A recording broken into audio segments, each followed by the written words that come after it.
Greetings and a warm welcome to another broadcast of a Fireside Chat. I am your host, Lance White. Tonight, my guest is Richard Salva, who wrote the book Soul Journey from Lincoln to Lindbergh. Richard is a minister and 30-year expert on past lives.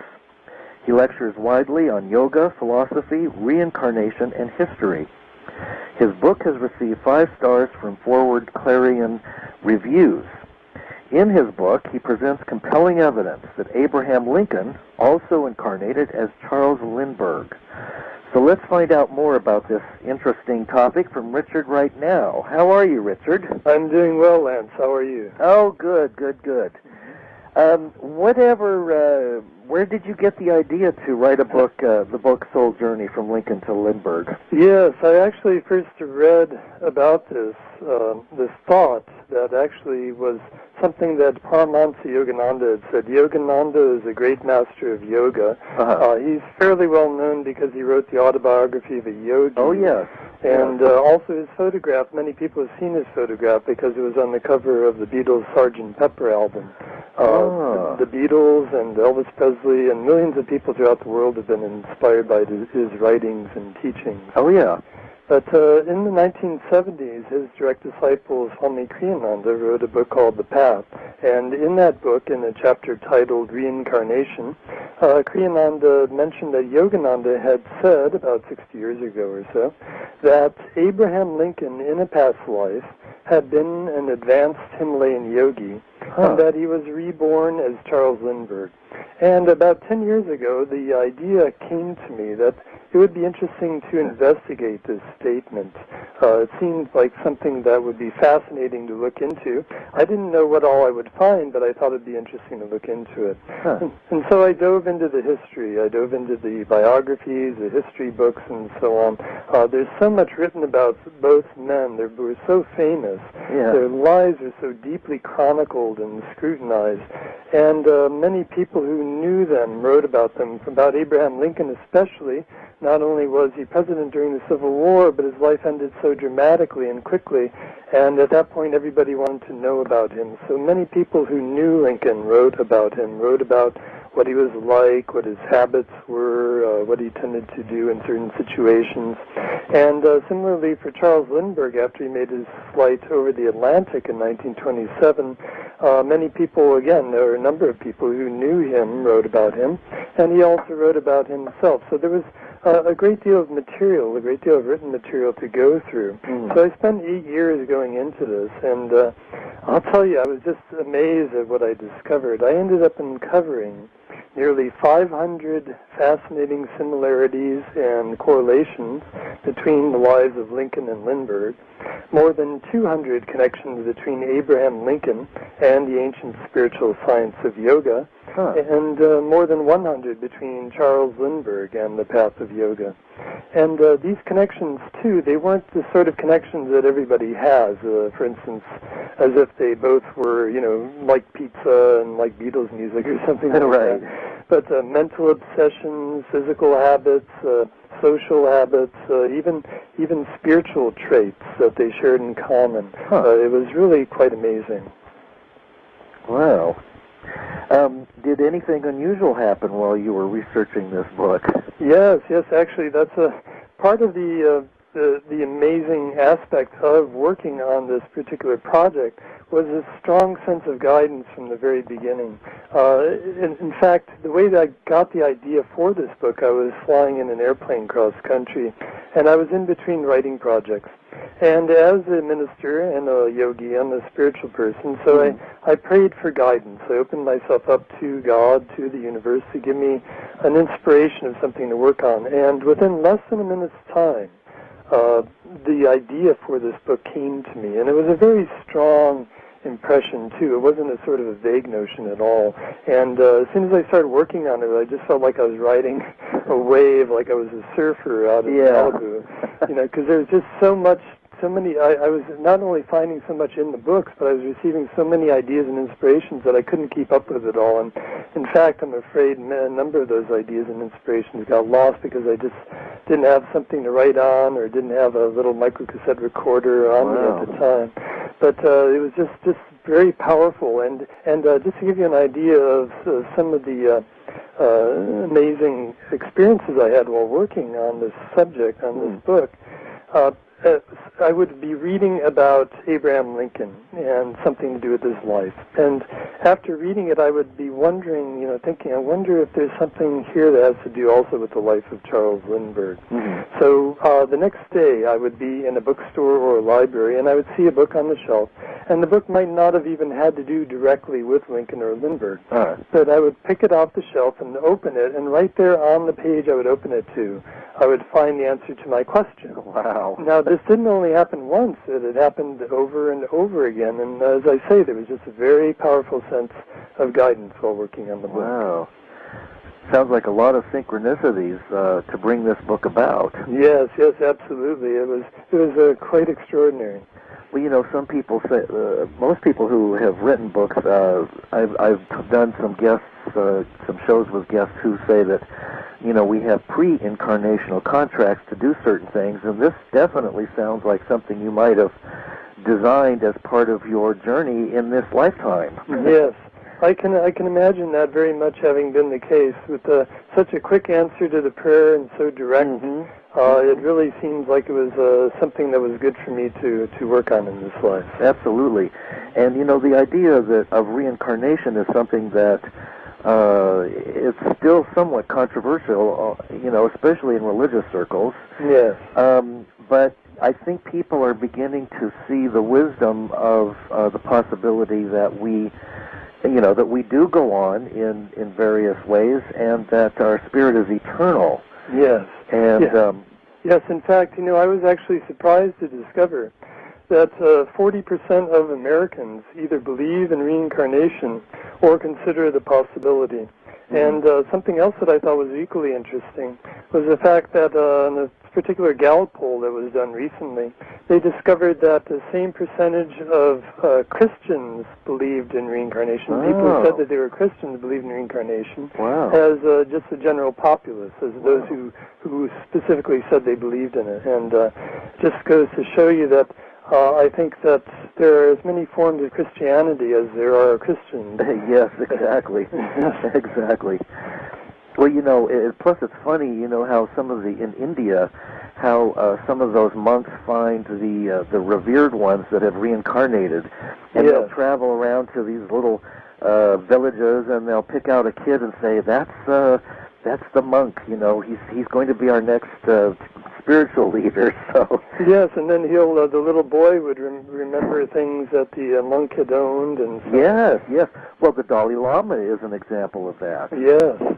So you see, there are some actual spiritual organizations that are really just founded very powerfully. I mean, it's one of the foundation stones of their religion is reincarnation, and not just in a vague way, but in a very concrete way. Interesting. Well, it certainly makes a lot of sense. Now, when you were doing the research, did you visit some of the places that Lincoln and Lindbergh made famous? Yes. In fact, one day I flew to the Midwest, and I drove into Springfield, Illinois, which was Abraham Lincoln's hometown. And the reason why I did that was before I made that trip, I was realizing that I was discovering all these connections, and it really seemed to offer evidence that what Yogananda had said was true. But I also wanted to feel it, and I should give a little background on this. Yeah, for the last 32 years, I've been following the path of yoga and meditation, path of self-realization as taught by Paramahansa Yogananda. And while learning to meditate, I've become spiritually sensitive over these years of meditation on a daily basis. And so what I've really enjoyed doing is going to places that were like sacred sites, places like Assisi or Glastonbury, and meditating there, and just feeling the inspiring vibrations there, and going deeper in meditation because of them. And every place that I went to was inspiring like that, but each place is also different. And over the years, I've begun to think of myself as a bit of a spiritual connoisseur of vibrations. And so I thought, well, let me go to where Lincoln had lived. And so I drove into Springfield. Now, I did a red-eye flight, so I actually came in literally with red eyes. I was I just made it into the town still feeling like I was half asleep. And I started going on, because of my schedule, I had to go right then. I couldn't sleep then. I had to go visit some of these places. But the energy in some of them was so powerful that it just cut through my drowsiness. Wow. Especially, I want to say, if any of your listeners are spiritually sensitive and have a chance to go to Springfield, especially I would recommend going to the Lincoln Herndon Law Office, where Lincoln was in charge of that law office, and really the ideas, his political ideas and so on, his inspirations that helped to really change America during his lifetime, a lot of it came through there, and there's a very powerful sense of light flowing through that law office, a place where you wouldn't expect light to be strongly flowing through. Not today, anyway. Yeah. But I really felt it there, and like I said, it cut through my sleepiness, and so I highly recommend that. And then also I drove down the road to a place called New Salem, which was a little frontier village that has been rebuilt. And it was a place where Abraham Lincoln, when he was a young man, first was starting to make his way in the world. So I could feel Lincoln's vibration very strongly in these places, in his home in Springfield and so on. And it was I could really feel that what Yogananda had said was true, that this was a high soul that had come to America for a particular purpose. You were talking about making a commitment before coming into a reincarnation to take on certain duties or, have a life purpose. And for Lincoln, he definitely did that, and I could feel a real light coming through him, and that I could really feel that this was an advanced Himalayan yogi, as Yogananda said. And then the next day I flew to Minnesota, and I drove up to a town called Little Falls, which is in central Minnesota. And this was where Charles Lindbergh had grown up as a young boy, called the Lindbergh home. And so as soon as I started to, actually right when I entered the grounds, coming through the gate of the Lindbergh house, my knees almost buckled. Really? Because it was the same feeling that I had felt the day before in Abraham Lincoln's sites, except for one thing. Wow. Lincoln was well known for being melancholy. He was sad. Some of his photographs show that sadness. Yeah. And who knows what karma he came into that lifetime to have that. Yeah. But it didn't diminish his light. To me, it was more like a spice that you put in a soup to bring out the flavor. And a very specific lifetime, very beautiful lifetime, very inspiring lifetime. Oh, definitely. Yeah. But then when I went to Lindbergh's, I felt the exact same vibration, but the sadness was gone. And that's something that's interesting when you look at the life of Lindbergh. There's so many similarities to Abraham Lincoln, but he didn't suffer from melancholy like he did. He didn't have that sadness that plagued Lincoln throughout his life. You can really just see how Abraham, and this is the way that I could understand it when I was meditating and feeling this beautiful inspiration in Lindbergh's home, was that through all the selfless actions that Abraham Lincoln had done in his life, he had freed himself of that sadness. And in the life of Lindbergh, you see that nothing really bothered. I mean, things did bother him, but nothing really kind of got in there and stuck in there. He had a certain inner freedom. He was able to enjoy life even at times when things were very hard for him. You mentioned the connection between William Randolph Hearst and Lindbergh. What was their relationship? Yes. It's interesting because Hearst was very taken with Lindbergh after he had made his famous flight. Actually, most of America was taken with Lindbergh, but Hearst in particular, most people who don't know, he started that great newspaper chain, and he was this great media mogul and so on. And there's been some question as to some of his activities, whether they were all on the up and up or so on. But anyway, he was a great man in his own way, in some ways at least. And he was just enthralled by Lindbergh. I think maybe it was something to do with Lindbergh's innocence, his inner purity. I mean, this is something that struck everybody after his flight, just what a pure soul he seemed to be and actually was. And he offered Lindbergh a few gifts, silver statues or creations that were the planet Earth, and then the I forget exactly what they were called, like terrestrial spheres and so on. And he gave these really beautiful works of art to Lindbergh, and Lindbergh, I think, put them in a museum. But he offered Lindbergh to create a movie about Lindbergh's flight, and asked him if he would like to star in it. And Lindbergh said no. He thought about it overnight or for a few days, and he just felt he had read certain things about Hess that just didn't feel quite right, and so he didn't want to make a commitment, but at the same time he wanted to be his friend. And so Hess gave him this gift of these two silver works of art. And the interesting thing is that Hess was a huge Lincoln fan.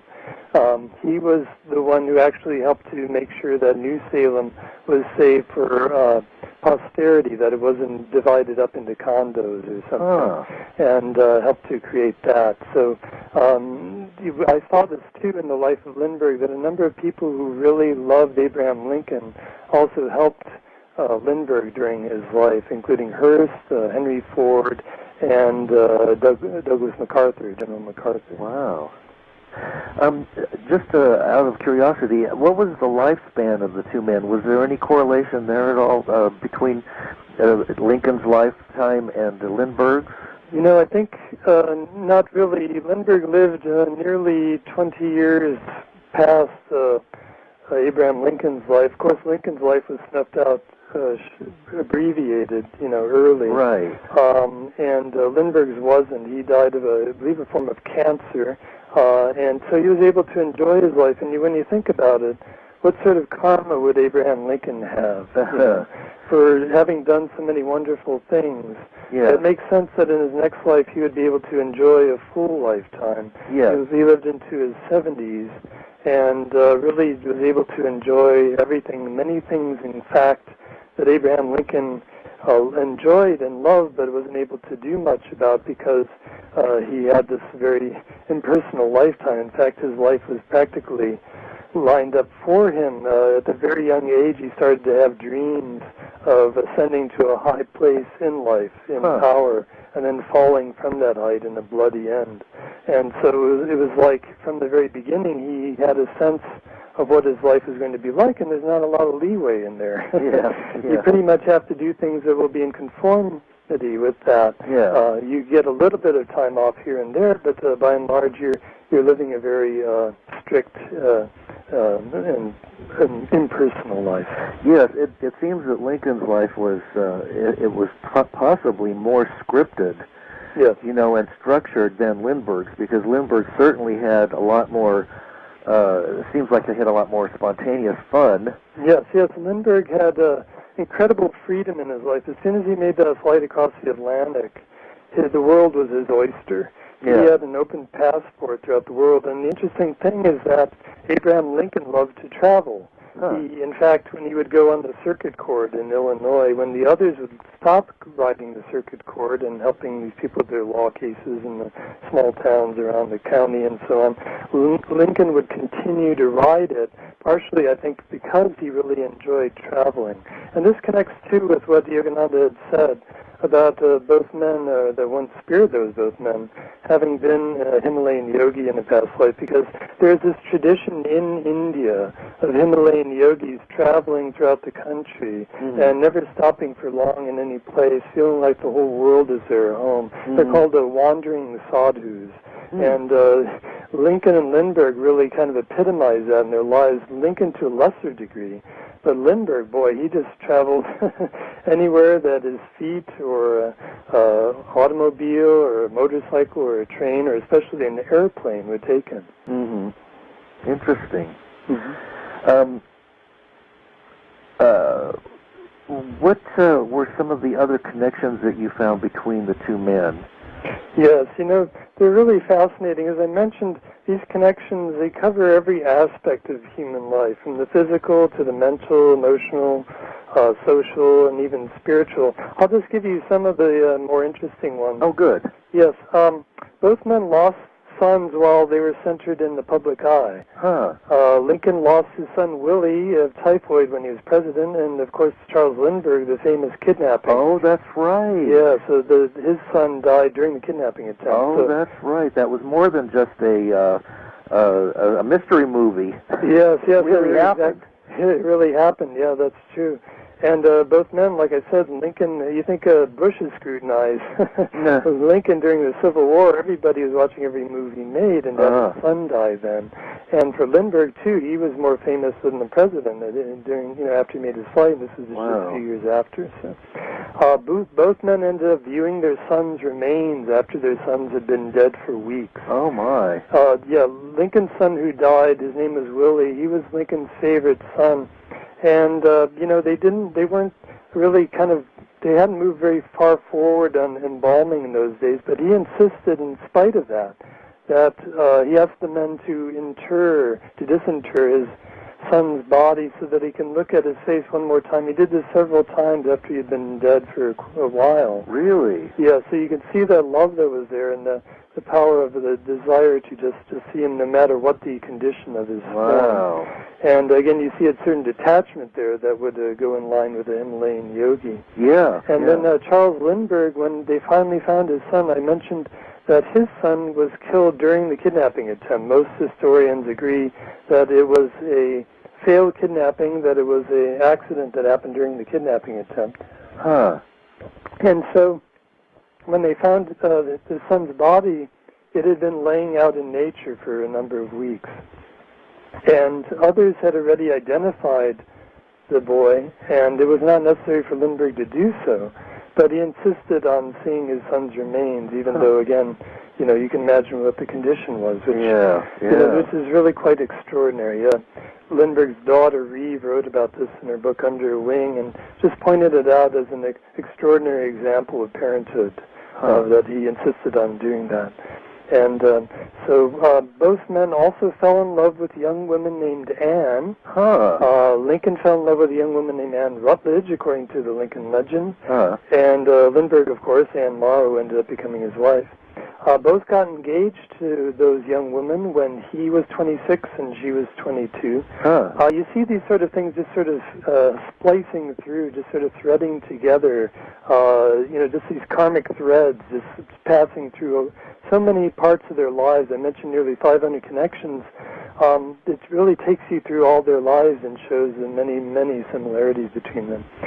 Both had light blue eyes set deep in the sockets. Both men tended to study people as if from a distance. And both men spoke with the dead, which is interesting. Oh, really? Yes.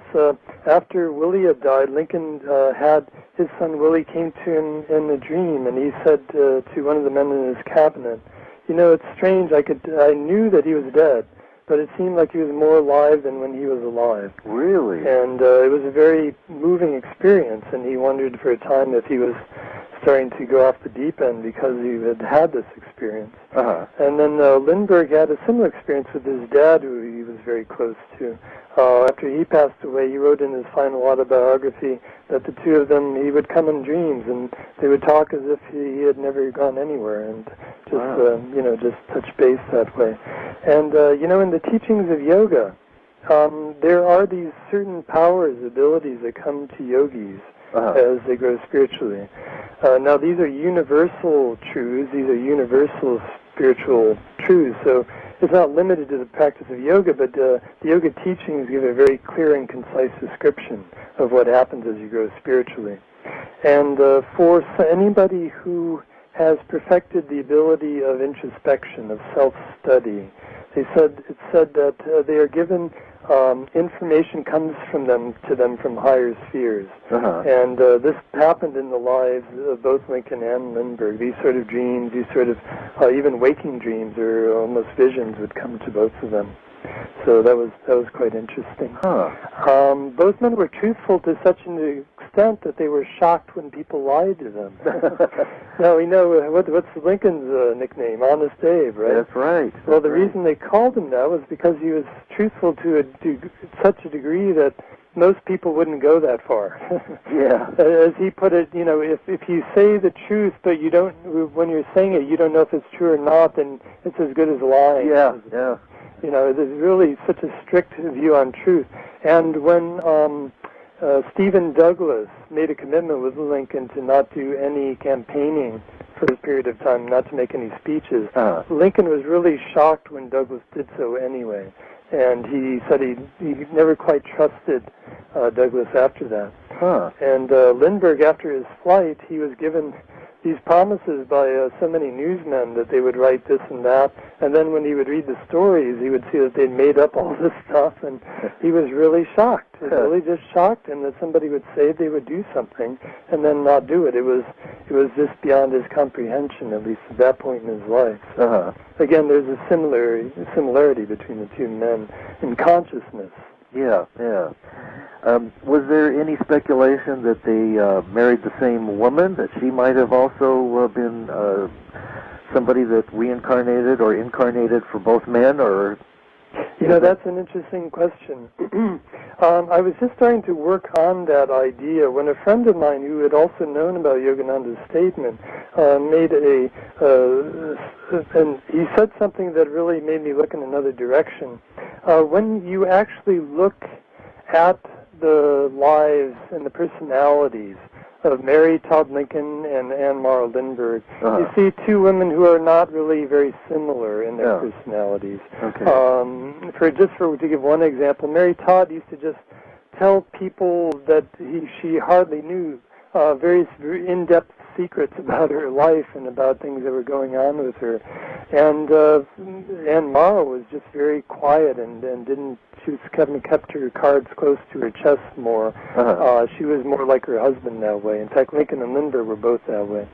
But when you look again, and my friend mentioned this idea to me, when we look again, I had mentioned earlier that both men had fallen in love with a young woman named Anne at about the same age. And these two young women, actually, their personalities are very similar. So we have a possibility here, at least, and maybe much more than that, of these two Annes having been the same soul. Yeah. And this is a story of unrequited love. This is a story of star-crossed lovers. Abraham Lincoln, as his legend tells, and as his law partner asserted, and others who knew him, fell in love when he was a young man with this young lady named Anne Rutledge, who lived in the little frontier town of New Salem. And they fell in love, and they were engaged to be married, and then she contracted a disease, and she died. Oh, my. And according to Herndon, Lincoln's law partner, this was the start of his melancholy. That he had met his real soulmate and had lost her, basically. And that it was a real pain for him. And, well, you wonder, some of us have had these experiences where we have this close connection with someone, but things don't work out for one reason or another. You move away before it can be consummated, or, will anything ever happen? But here's an example of star-crossed lovers coming together, that in the halls of time, that throughout eternity, there will be time for you and he or she to come together if you really have that desire and that need to connect together that way. Right. And we see that the personalities of Anne Rutledge, well, we don't have just a wealth of information about Anne Rutledge, but what we do have is choice. What we do have really correlates very closely to Anne Morrow Lindbergh. So. Interesting. Why do you think that, from what you can tell, this might be from the yogic view, why do you think that Lincoln would reincarnate as Lindbergh? What do you think his purpose was in doing that? Yes, well, as I mentioned before, and everybody knows this, that Abraham Lincoln died, his life was just cut off. Yeah. He had finished his great work. He had held the country together during the Civil War. He had freed the slaves. He had signed the Emancipation Proclamation. He had done many, many other good things that just really helped this country tremendously. And he's considered the greatest American. Of course, Homer Simpson has been giving him a run for his money. There's these popular polls and so on. But considered the greatest American, considered the greatest president. Many people consider him one of the greatest people who've ever been on the world, planet. And but he, right at the end of that great work, his life was taken away from him. He was taken away from the world. And now, if you understand the law of karma is such that whatever you put out has to come back to you in equal measure, whether positive or negative. It's just like pushing a pendulum out and then having it swing back. You know, there's this latent force there that has to come back. And for somebody who did so much good in the world, they had to come back to this world to reap the benefits of that lifetime. Right. And now then we look at the life of Charles Lindbergh, who at a young age did something really amazing and heroic, but people went crazy over him. I mean, from what he had done, you can imagine that they would be impressed and, would be inspired to some degree, but the reaction was so much far beyond what he had done. It wasn't like 5 and 5 equaling 10. It was more like 5 and 5 equaling 10 million. People just showered love and adoration on him. They wrote poems to him. They named schools and streets after him, and they created little miniature works of art having to do with his flight. And the whole country just went crazy. Not only here in America, but throughout the world. Anywhere that Lindbergh went, if he'd never gone there before, even like decades after his flight, they would, put together a parade and have him come to a banquet and all this stuff, which he got really darn sick of after a while. But everybody just showered love and adoration on him. He never had to worry about finances after that flight because everyone was offering him jobs and so on. And he could pick whatever career he wanted, which ended up being in aviation, which, travel, again, as we said, was one of Lincoln's interests. And he basically was able to he basically reaped the good karma that Abraham Lincoln had created. When Lincoln died, everyone just mourned for him. 30 million people either attended funerals or lined the railroad tracks of his funeral train as it traveled from Washington, D.C., up the eastern seaboard, and then western into the Midwest, and eventually ending up in Springfield. 30 million people, and soldiers would shoot their guns up in the air, and people wept and laid flowers along the tracks, and just showered love and appreciation for him, and they just mourned him because they realized it's like Carl Sandburg said, you don't realize the height of a tree until it's cut down. Oh, yes. Yeah. And that was the case for Lincoln. And then, for Lindbergh, again, just to give you one example, he was in a victory parade in New York City, and he was going down Broadway, and there were the people there, and the cheering, and the confetti, and just thousands and thousands of people lining the street. And they didn't only line that street, but they were lining also the side streets branching off from Broadway. And people were down like a block or two away, and they didn't even see Lindbergh. They just heard the noise that let them know that he was passing by there, crossing across the side street that they were on. And some of those people were weeping. Now, this sort of emotional response, it doesn't make sense, because Charles Lindbergh wasn't the first person to fly the Atlantic. He was somewhere around the 5th or the 10th. There are these other people who had flown it in dirigibles and other, sort of flying machines. And about a week or so after his flight, 2 men flew even farther than he had, and they landed in Germany somewhere, and they were ignored. You just see the kind of why is one person just able to achieve so much great success, and others who are very similar to him not able to do so. Why do people react emotionally to one person but not another who is, again, very similar? We see that in the case of Lindbergh. As I say, historians scratch their heads. I've read so many biographies where you could just see the confusion on the part of the biographer. Why did people react that way? But while I was working on my book and reading about Lindbergh's flight, I felt this pull. This is, 70 plus years later. Wow. I felt this pull of love for him. It was like you couldn't hear about him and read about him, or many, even now, to some degree, some people will still feel this and not feel this attraction to him, this feeling of love for him. And people just showered love on him. He was able to. He had these parades in Washington D.C. The president took him in like he was a member of his family, and took him to church, and he drove in the president's car. He would go places, and they would put the American flag in front of him, and they would play the Star-Spangled Banner. And, you wonder, was this a president in a past life? Well, it certainly seems possible, doesn't it? Oh, yeah, absolutely. Absolutely. He lived long enough to watch the Apollo 11 astronauts land on the moon, didn't he? Yes, actually, he enjoyed that. In fact, he sponsored those missions, and he attended a number of Apollo spacecraft launches. He loved the cutting edge of transportation, and this is another Lincoln connection. Lindbergh actually helped to make that happen also in other ways, because he met Robert Goddard when he was at the beginning of his experiments with rockets, and he helped to find funding for Goddard's experiments. So he was a friend of Goddard's and very interested in his work.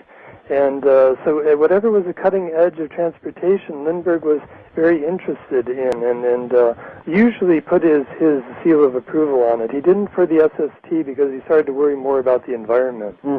But for most cutting edge transportation, well, he was really the symbol of cutting edge transportation, making a scheduled flight across the Atlantic for the first time, arriving basically right on time. Wow. And, it was just amazing. He sort of inaugurated modern flights, international flights that way. But Abraham Lincoln was also interested in cutting edge transportation.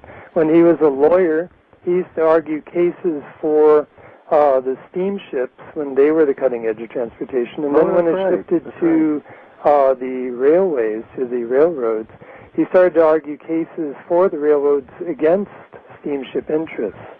And when he was president, even in the middle of the Civil War, when it was really a question of whether this country would survive for much longer, he signed the bill for the Transcontinental Railroad because cutting edge transportation was one of his hobbies. Wow. You mentioned Yogananda a few times, and I have a couple of questions about that, too. Yes. Are there any links between Lindbergh, Lincoln, and the practice of yoga? Yes, absolutely. One of the more interesting connections between Lincoln and yoga has to do with a practice called pranayama. Pranayama, now again, these are the deeper teachings of yoga. We're not talking here about just the yoga postures and exercises, but the subtler spiritual teachings that underlie the practice of yoga. And one of those teachings, as I mentioned, is called pranayama, which means energy control. And Himalayan yogis who have mastered, or any yogi or anybody who's growing spiritually who has mastered this, can often do amazing things with their bodies. There are records of Himalayan yogis able to lift heavy objects like boulders and carry them and so on. And the interesting thing about Abraham Lincoln was he pretty much did the same thing when he was a young man. He lifted a 600-pound chicken coop and carried it. He was able to lift a 1,000-pound box of rocks with just a few ropes. He was able to carry that. And there was one trick that he used to do. He did it when he was a young man, and he also did it when he was president. He would take an axe. Now, in the 1800s, metallurgy wasn't quite as advanced then as it is now. So an axe head in those days was often just, solid iron. It was really much heavier usually than the axes that you have nowadays. And he would take an axe with a very long handle with a heavy axe head on the end of it, and he would hold it down at his side with one arm, holding the very end of the handle, and he would slowly raise his arm up until it was parallel to the ground. From his there would be a straight line from his shoulder to the end of the axe head. Now, if you've never done this with a really heavy axe head on the end, you have no idea how hard that is to do. But he had such control over the energy in his body that he can do it. And his friends, who some of them were much more burly than Lincoln. Lincoln was tall and thin. He and Lindbergh had very similar bodies, tall and thin, but also they had great strength. He was able to do it, but their friends who were more like Schwarzenegger types, they weren't able to manage it. Huh. So that was a connection between Lincoln and yoga. And then for Lindbergh and yoga, I'd actually like to mention something that most people don't know. Most of us know that Charles Lindbergh in 1927 flew the Atlantic, but most of us aren't aware of the metaphysical experiences, the spiritual experiences, these experiences that he had during that flight. Oh, yes. What happened? Yes, so these are very much connected with the path of yoga. Before he made that flight, Charles Lindbergh was hardly able to sleep the night before. A, he was very excited, and then B, when he had finally gotten to sleep, somebody knocked on the door and woke him up. And so he had pretty much zero sleep the night before the flight. And the flight itself was 33 and a half hours. Wow. So we're talking about 60 hours or so without any sleep. And so he started that flight in the morning, and he was going across the Atlantic, about halfway across the Atlantic, and going about 100 miles an hour or so in the air there. And if you've never experienced this before, I've tried staying up all night, and there's one point in the night where it's very hard to keep your eyes open. And Lindbergh was experiencing that. And this battle started to rage between his conscious mind and his subconscious. His subconscious was whispering to him, oh, you've got to sleep. You can't stay awake like this, you know. It's just humanly impossible. What are you trying to do? You're crazy, you know, you just have to sleep. And then the conscious mind was saying, you're crazy. Right. If I close my eyes, I'm going to crash. Dive into the Atlantic, and nobody will ever hear from me again. Really? So this struggle was going on, and then as he wrote in his book, The Spirit of St. Louis, a third part of his mind came in and started to connect with him. And it said, you know, just relax. You're going to rest, but you're not going to fall asleep, and you won't die, and everything will be fine. And this third part of his mind was his superconscious, as the yogis would say. And in fact, the superconsciousness, Yogananda said, can be found at the horizon line between the conscious and the subconscious mind. So the tension between these two parts of his mind catapulted him into a superconscious state. And he accepted this unlikely advice from this part of his mind because he was so tired and just surrendered. And suddenly he found himself in a very different situation. He was feeling very charged and spiritually and energized while he was very relaxed. But his body was still flying the plane on autopilot. It was doing it beyond his conscious control. And it actually took you had to do a lot of things to keep that airplane in the sky. I mean, it was top heavy with gasoline. There was gasoline even in the wing structure. It was a very dangerous thing to fly, but he was doing it super consciously he wasn't doing it consciously. And while he was doing this, suddenly he found that he was able to see all around the cockpit at once, as if he said the back of his head was one big eye. Wow. And this is something that the yogis experience. It's a rare experience that comes sometimes in deep meditation that the yogis call spherical vision. And Yogananda actually mentioned it in his book, The Autobiography of a Yogi, that he had that experience a number of times. But anyway, while he was experiencing that, he noticed that the back of the cockpit was starting to get a little crowded, that these spirits started to appear there, and they would come forward one by one and talk to him.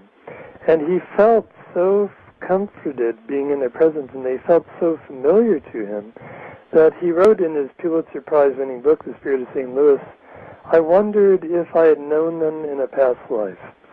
And we can wonder, knowing what Yogananda had said, whether these were old Himalayan yogi friends of his. Sure. You know, who had shown up at this very important moment in his life to offer support and guidance and spiritual help and so on when he most needed it. Wow. And so after they were there for a while, and he said he never could remember what they said. I was going to ask you if you if you wrote about it, but I guess not. Yeah, he actually, this experience it made such an impact on Lindbergh that he wrote about it 3 times in his final autobiography, his Autobiography of Values. So you could see how he really molded over during his lifetime, because this happened almost 50 years before he wrote that book. But anyway, so after they had disappeared, these spirits, he had another experience. His spirit separated, his astral form separated from his physical body and passed forward through the nose of his airplane. And as he wrote, it mixed with the wash of his propeller. And then he astral projected, and his body was flying out in space to one side of the Spirit of St. Louis. So you have this picture there of Lindbergh flying and the Spirit of St. Louis flying right next to him. And at this point, Lucky Lindy was flying 2 planes at once. Wow. The Spirit of St. Louis and the astral plane. Wow. And after a time, he came back into his body, and he felt really refreshed and recharged, as if he'd had a great amount of sleep. Huh. And there's one other interesting thing having to do with all these experiences, and that is the fact that when he finally made landfall, he was shocked. He looked at a map, and he looked at what was below him, and he was almost exactly on course. Now, this is especially shocking because several times he flew through fog. Several times his actual compass didn't work, and the likelihood or the odds against him being exactly on course after everything he went through and flying the plane when he wasn't even aware of what he was doing is so astronomical. It's just amazing. So you can see a really strong blessing coming in Lindbergh's life. Yeah. Were there any similar accounts of Lincoln having had mystical experiences as well? You know, he had various dreams about the future. We mentioned those dreams he had as a young boy. He also had other dreams. There was one dream he had that came just a short time before he was killed. He dreamt that he was walking through the White House, he said, and there was nobody there. He heard the sounds of people, but he couldn't see anybody. And eventually he made his way in. He heard the sound of weeping that drew him forward, and he made his way into the East Room, which is a very large room in the White House, a reception room. And he saw a body laid out there on a casket and for a funeral, and then he did see people there, and they were all weeping. And he said to somebody nearby, who is dead in the White House? And the man answered him and said, the president. He's been killed by an assassin. And then the sound of weeping just really loudly hit his ears in his sleep and woke him up. And he really made him think this dream. But he had these sort of intimations of the future at times. He said sometimes when an important event was happening in his life, or say an important event was happening in the Civil War, for instance, he would have this recurring dream of a ship moving quickly across the water, and each time that happened, everything would work out really well in that situation. And sort of clear sailing sort of image. And so he had a number of mystical experiences. He actually invited, or his wife did more, mediums to the White House to do seances, especially after Willie died. Mary Todd Lincoln especially was wanting to connect with their little boy. And Lincoln was interested in that. He would study what they did and try to see if they were fake or if they were real. And if they were real, he was often very impressed. And if they were fake, he would just find it very interesting to figure out how they did what they did. And Lindbergh did the same thing. There was a man whose name was Romano, who was like put himself out as a sort of a mystic, a magician sort of person. And he did something with Lindbergh's wife where he was able to do, the only explanation that Lindbergh could see was that he thought projection. You know, that he was able to read his wife's mind. And I was really impressed by that. But he was fascinated by those sort of things as well. Interesting. Do you feel that your book helps to provide evidence that there might be, that reincarnation is something that is a reality on the spiritual planes? Yes, yes. I think it gives very strong evidence that way. Now, I also believe that it isn't really possible to get absolutely conclusive evidence on the physical plane of a spiritual reality. We're talking about here of things that transcend the physical, right. Life after death, reincarnation. You can find signs of these things, but I think as far as finding categorical, final proof, I think you couldn't find it in the physical world, because the physical world is, the spiritual world works through the physical, but it isn't defined by it. And but in spite of that, I think my book really provides really strong evidence. Here was a statement made by a great master of yoga. Somebody like, say the Dalai Lama or somebody, if they were to say that somebody had reincarnated as somebody else, and you look into it very seriously. And I discovered so many points of corroboration. I didn't put everything I discovered in the book. And here was nearly 500 between Lincoln and Lindbergh, and all those hundreds between them and yoga. And it really, I think it presents very, very strong evidence that life after death exists, and that reincarnation also exists. It's very, very compelling. Yes. What do the yogis say? How do they say that the law of karma works? I mean, is it, you mentioned it a little bit earlier, but I thought maybe you could elaborate a little bit on that. Yes, certainly. I think most people misunderstand what karma means. I think many people think it means punishment. Right. Oftentimes you hear this on reality shows. Oh, so-and-so is really going to get their karma, like right. that. People who say that don't realize that just by saying that you create karma. It's just everything that we do. Karma literally means action.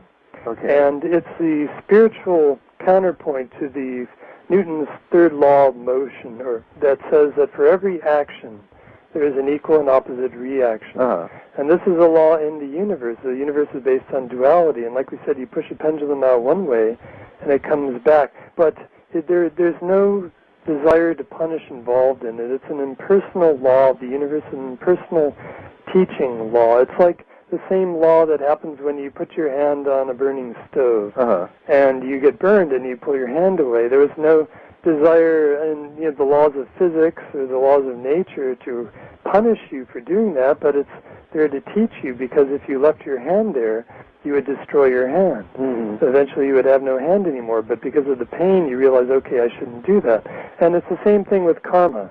We do something. If you go up to somebody and hit them, and then, within a certain period of time somebody comes up and hits you, right. Eventually you learn to stop hitting people, and it's more intricate than that, and sometimes it takes time for these things to come through, so it's not always really clear exactly where the karma is coming from. Sometimes it takes lifetimes for one particular important piece of karma to come around, but whenever it does come around, it teaches us. And as we grow spiritually, these things tend to turn around more quickly. The sort of instant karma that John Lennon sang about happens more often when you start to grow spiritually, because the ego isn't in the way as much, trying to keep pushing that pendulum out farther, instead of letting it come back so that we can learn from the results of our actions. Do you feel that these are special times that we're going through right now, that there's a reason why this information is coming to light? Yes. I had an interesting experience. I don't think I've told and done or mentioned this on radio before. I went to a psychic right near the early times of working on this book. I worked 8 years on it, and wow.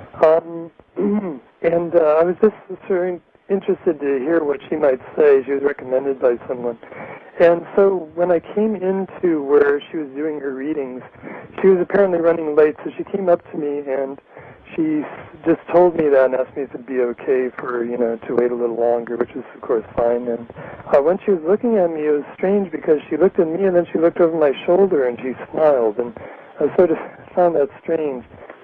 And then when I got the reading with her, I was talking about various things happening in my life, and she was interested in giving feedback, but I had the sense of impatience in her.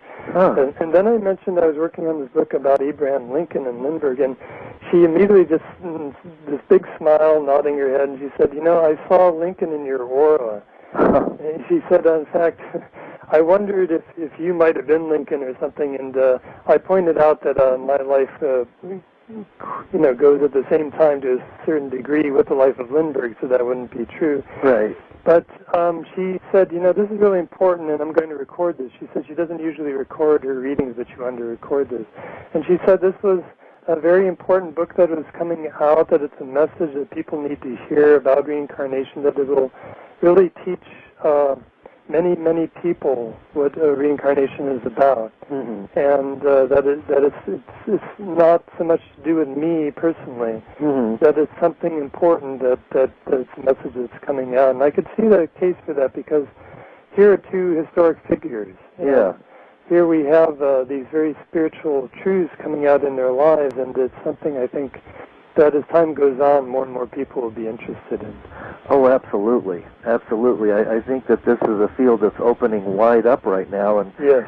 People are really craving to find out more about how how all of this works from the other side. Yes, and the thing about this book, too, it's not about Lincoln and Lindbergh. It's about how these laws work in our lives, because if these laws work at all, they work universally. Yes.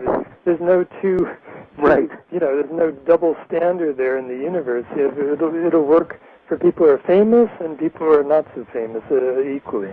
Right. And people have told me when they've read my book, and I've been very happy to hear about this, that while reading it, they've learned about how reincarnation and karma really work in their lives, because each of these, I tell a story, say, about Abraham Lincoln, and then I tell a story about Lindbergh, and you see the connection between the two men, and then you read another couple little stories, and how they connect, and over again, hundreds and hundreds of these, and as time goes on, you start to see, now I understand how these things are working in my life. Mm-hmm, and this is the benefit of this book. It's not just a history lesson. Mm-hmm. It's about our history. Absolutely, and it's well written, and the stories are interesting in it as well. Yes. So it's a beautiful book, and I highly recommend that people read it, because anything that we can do to learn more about our spiritual side, I think, is a big plus. Yes, and also so many people spend so much time and energy to learn about their childhood, because they realize that what happened in their childhood, it affects them, and it helps to mold who they become later in life. Mm-hmm. And if that's true for one childhood, how much more true is it for hundreds or thousands of childhoods, and not just childhood, but a whole lifetime, Absolutely. So there are times when it's helpful to know a little bit, at least, about our past lives, so that we can heal from it and move forward. Absolutely. Richard, how can people find your website? Tell us how to reach you and where your book is available. Yes, absolutely. It's my website can be reached by typing in Lincoln Reincarnation.com. So that's one word, LincolnReincarnation.com. And actually, on my website, I have a special offer for my book. Oh, good. If you purchase it on my site, Lance, then there's actually you get these bonus gifts that are worth about $130 or so, and it includes a past life reading through numerology and past life consultation with myself, and a number of other wonderful bonus gifts. So I encourage listeners, if you're interested in reincarnation and past lives, to go check out LincolnReincarnation.com. Absolutely. Well, Richard, thank you so much for being a guest tonight. You were marvelous. Oh, thank you, Lance. And I love your book, and I wish you the best. That hour just flew by. It was fascinating. Yeah, it really just did, didn't it? And thank you so much, Lance, for having me on your show. Oh, you're welcome. Thanks a million. And thanks to the audience for listening. Good night, everybody. We got lost because I just didn't have something to write on, or didn't have a little microcassette recorder on me at the time.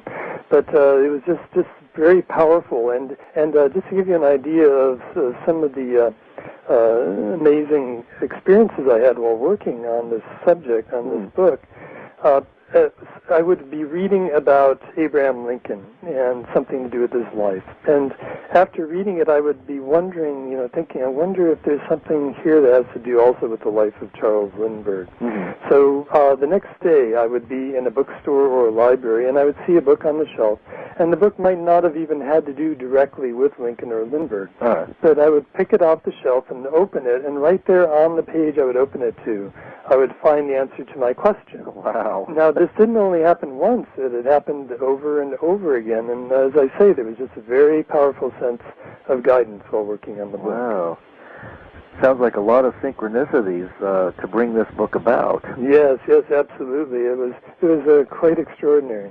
Well, some people say, most people who have written books, I've done some guests, some shows with guests who say that, we have pre-incarnational contracts to do certain things, and this definitely sounds like something you might have designed as part of your journey in this lifetime. Yes.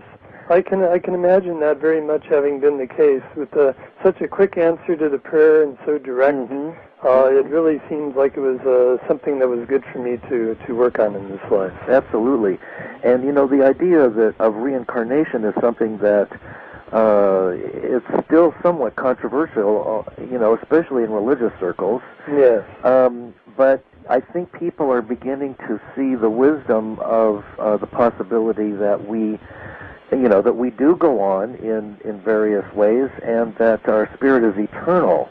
Yes. And yes, in fact, I was actually surprised to discover that 40% of Americans either believe in reincarnation or consider the possibility.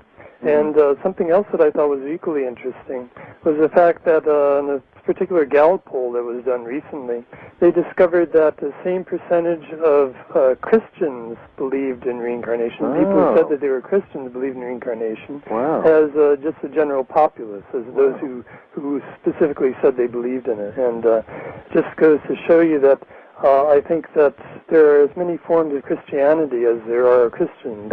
Yes, exactly. Exactly. Well, plus it's funny, how in India, how some of those monks find the revered ones that have reincarnated, and they'll travel around to these little villages, and they'll pick out a kid and say, that's the monk, he's going to be our next spiritual leader. So yes, and then the little boy would remember things that the monk had owned, and so. Yes. Well, the Dalai Lama is an example of that. Yes.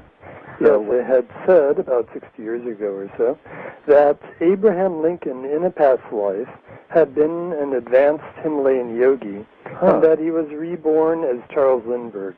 And about 10 years ago, the idea came to me that it would be interesting to investigate this statement. It seemed like something that would be fascinating to look into. I didn't know what all I would find, but I thought it would be interesting to look into it. And so I dove into the history. I dove into the biographies, the history books, and so on. There's so much written about both men. They were so famous. Yeah. Their lives are so deeply chronicled and scrutinized. And many people who knew them wrote about them, about Abraham Lincoln especially. Not only was he president during the Civil War, but his life ended so dramatically and quickly, and at that point everybody wanted to know about him. So many people who knew Lincoln wrote about him, wrote about what he was like, what his habits were, what he tended to do in certain situations. And similarly for Charles Lindbergh, after he made his flight over the Atlantic in 1927, many people, again, there were a number of people who knew him, wrote about him, and he also wrote about himself. So there was a great deal of material, a great deal of written material to go through. So I spent 8 years going into this, and I'll tell you, I was just amazed at what I discovered. I ended up uncovering nearly 500 fascinating similarities and correlations between the lives of Lincoln and Lindbergh, more than 200 connections between Abraham Lincoln and the ancient spiritual science of yoga, and more than 100 between Charles Lindbergh and the path of yoga. And these connections, too, they weren't the sort of connections that everybody has, for instance, as if they both were, like pizza and like Beatles music or something like that. But mental obsessions, physical habits, social habits, even spiritual traits that they shared in common. It was really quite amazing. Wow. Did anything unusual happen while you were researching this book? Yes, actually, that's a part of the the amazing aspect of working on this particular project was a strong sense of guidance from the very beginning. In fact, the way that I got the idea for this book, I was flying in an airplane cross country, and I was in between writing projects. And as a minister and a yogi, I'm a spiritual person, so I prayed for guidance. I opened myself up to God, to the universe, to give me an inspiration of something to work on. And within less than a minute's time, the idea for this book came to me, and it was a very strong impression, too. It wasn't a sort of a vague notion at all.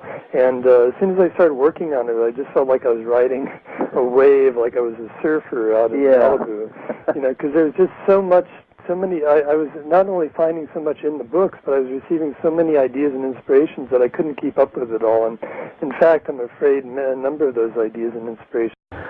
Greetings and a warm welcome to another broadcast of a Fireside Chat. I am your host, Lance White. Tonight, my guest is Richard Salva, who wrote the book Soul Journey from Lincoln to Lindbergh. Richard is a minister and 30-year expert on past lives. He lectures widely on yoga, philosophy, reincarnation, and history. His book has received 5 stars from Forward Clarion Reviews. In his book, he presents compelling evidence that Abraham Lincoln also incarnated as Charles Lindbergh. So let's find out more about this interesting topic from Richard right now. How are you, Richard? I'm doing well, Lance. How are you? Oh, good. Where did you get the idea to write a book, the book Soul Journey from Lincoln to Lindbergh? Yes, I actually first read about this thought that actually was something that Paramahansa Yogananda had said. Yogananda is a great master of yoga. He's fairly well known because he wrote the autobiography of a yogi. Oh, yes. And also his photograph, many people have seen his photograph because it was on the cover of the Beatles' Sgt. Pepper album. The Beatles and Elvis Presley and millions of people throughout the world have been inspired by his writings and teachings. Oh, yeah. But in the 1970s, his direct disciple, Swami Kriyananda, wrote a book called The Path. And in that book, in a chapter titled Reincarnation, Kriyananda mentioned that Yogananda